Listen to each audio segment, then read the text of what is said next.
కారణము. పాపాన్ని నుంచి విడిపించడానికి యేసు ప్రభువారు ఈ లోకానికి వచ్చారు.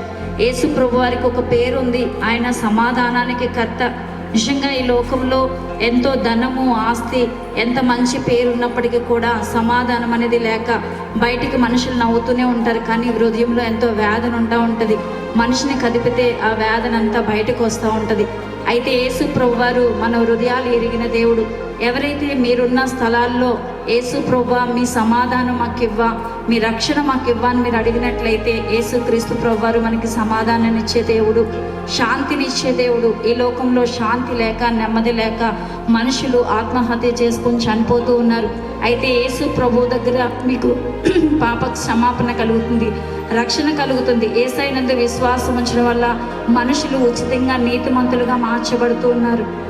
యేసు ప్రభునందు విశ్వాసం ఉంచడం ద్వారా మన పాపాలకి క్షమాపణ కలిగి మనం దేవుని చేరుకునే భాగ్యం కలుగుతుంది. ఈ లోకంలో పుట్టిన ప్రతి మనిషి కూడా ఏదో ఒక రోజున మరణిస్తాం. మరణించిన తర్వాత మరి దేవుడు ఉండే స్థలానికి వెళ్ళాలంటే మరి పాపంలో పుట్టి, పాపంలో జీవించి, పాపంలో మరణించినట్లయితే ఏ వ్యక్తి కూడా ఆ దేవునిని ఎప్పటికీ చేరుకోలేరు. యేసు ప్రభువుని మనం చేరుకోవాలి. దేవుని మనం చేరుకోవాలంటే యేసు ప్రభు మార్గమై ఉన్నాడు. యేసు ప్రభు సెలవిస్తున్నారు, నేనే మార్గాన్ని, నేనే సత్యాన్ని, నేనే జీవాన్ని అంటూ ఉన్నారు.